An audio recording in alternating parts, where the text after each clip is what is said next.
Assalamualaikum warahmatullahi wabarakatuh. Selamat sore pemirsa Tegar TV dimanapun Anda berada. Jumpa lagi kita dalam dialog spesial.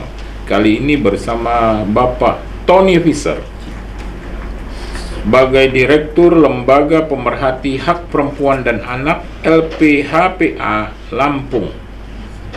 Tema kita, dialog spesial kita adalah perlindungan hak perempuan dan anak terutama di Provinsi Lampung.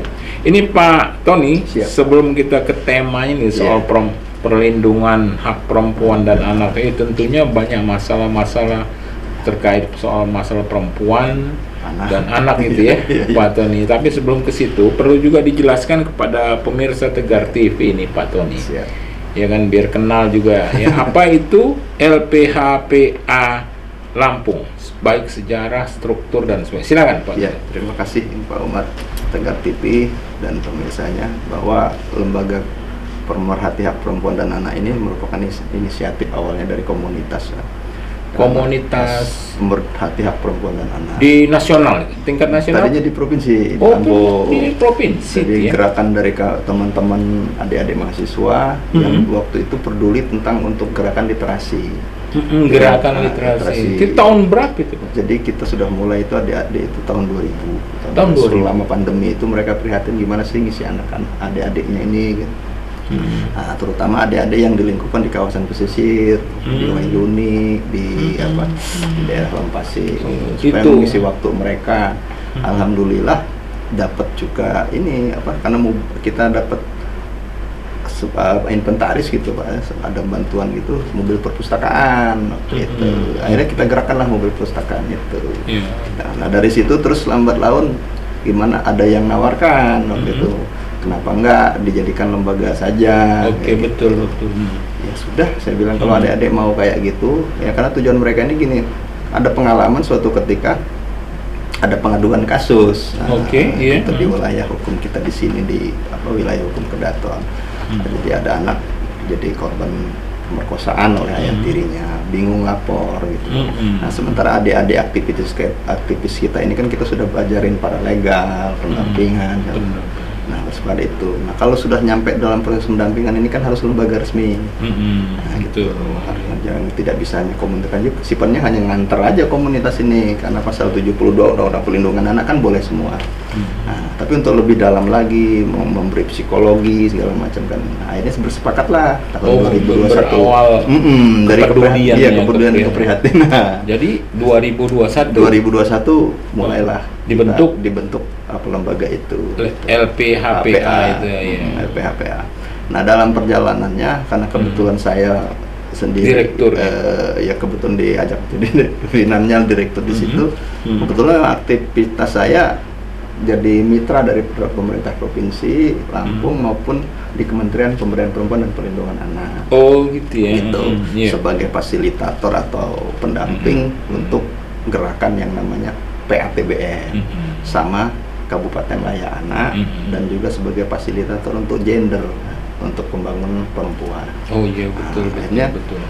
Akhirnya hadirlah LPHPN di beberapa provinsi kita. Oh gitu ya. Di bawah koordinasi Pak Tony. Ya, akhirnya kita kerjasama dengan pemerintah Kabupaten Sumatera Selatan, ada beberapa kabupaten yang kita bimbing untuk mewujudkan apa sih Kabupaten Layak Anak itu, apa sih program yang namanya PATBN itu, gitu Pak.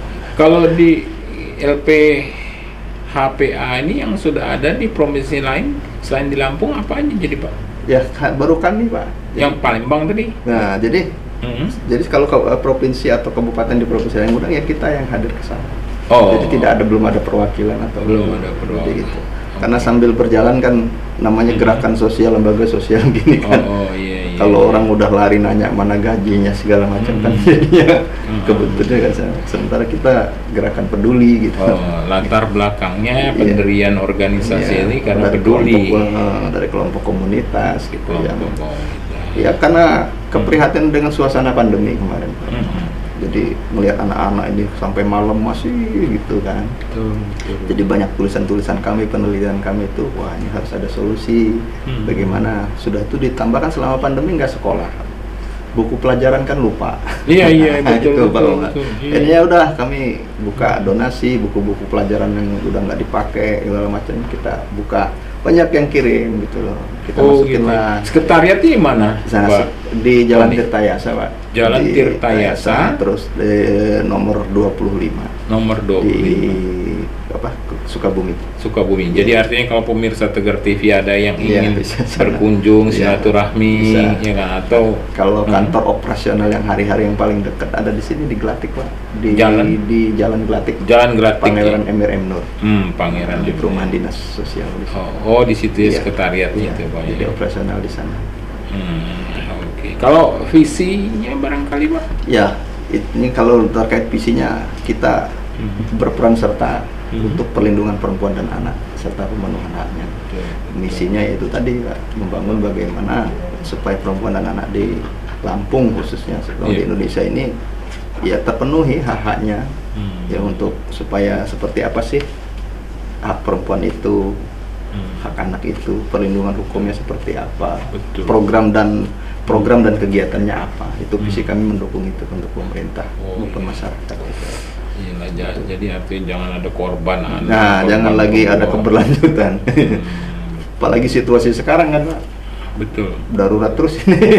Iya. Hampir tiap hari kita ngelihat Iya, berita. secara nasional juga Iya, banyak berita-berita. Kita Lampung sering sekali dinyatakan darurat terus oleh orang-orang di pusat kan, Iya, kekerasan betul. seksual terhadap anak gitu. Tidak hanya di Bandar Lampung, Oh, di kabupaten semua. kota, ya, Pak. Kalau secara rating kan tiga kota, tiga tempat ya, 3 kabupaten kota ini yang selalu masuk rating tinggi baik di data BPS maupun simponinya Kementerian PP terkait kekerasan terhadap perempuan dan anak. Gitu ya, ada Lampung Tengah, ada Lampung Timur, ada Bandar Lampung. Bandar Lampung selalu tertinggi, Pak. Oh, di provinsi data-data, Lampung itu berdasarkan data dari itu, simponi Kementerian PPPA. Itu 3 Selalu tiga kabupaten ini selalu, kota itu. yang selalu tinggi. Gitu. Lampung Utara, Enggak, Lampung apa? Tengah, Lampung Tengah, Lampung Timur, terus Bandar Lampung. Ini sekarang ini udah Lampung Timur, Lampung Tengah bergerak, sudah mulai ini kan. Tinggal Bandar Lampung lagi nih yang masih datanya masih tinggi. Betul, gitu. Kalau struktur organisasinya, jadi Pak Tony Fisher dibantu dengan timnya Ya, ada berapa orang? jadi kami sekarang ini ada 9 orang, Pak Umar. Oke. Jadi ada yang memang tim advokasi, ada yang tim untuk ada adik-adik itu yang khusus mendongeng dan gerakan literasinya. Ada. betul. Jadi mereka sekarang selama aktivitas hari-harinya mereka guru PAUD. Nah, mereka yang bercerita, berdongeng dengan adik-adik ketika kita buka buku perpustakaan itu. Ketika ada masalah anak-anak, mereka ya menghibur anak-anak gitu ya. Nah, terus ada lagi tim yang apa istilah tim ahli kita sama tim hukum. Ada satu Pak Herian Romdoni, kebetulan beliau sebagai pekerja sosial media ya di pemerintah Provinsi Lampung, dia ahli sosial kita. Sudah itu ada tim hukum juga. Tim hukum gitu ya. Itu. Jadi kalau ada Jadi masalah hukum yang harus dampingan hukum karena korban kan wajib ya. dia dampingan hukum, terutama anak dan perempuan. Nah, kita kirim tim hukumnya gitu. Gitu loh, Pak. Menarik, Pak Tony Fisher ya. Kita akan lanjutkan pada sesi berikutnya. Siap, Pak. Ya, pemirsa Tegar TV dimanapun Anda berada, dialog spesial kita bersama Tony Fisher, Direktur Lembaga Pemerhati Hak Perempuan dan Anak LPHPA Lampung, akan kita lanjutkan pada sesi selanjutnya. Jangan kemana-mana pemirsa, tetap di Tegar TV.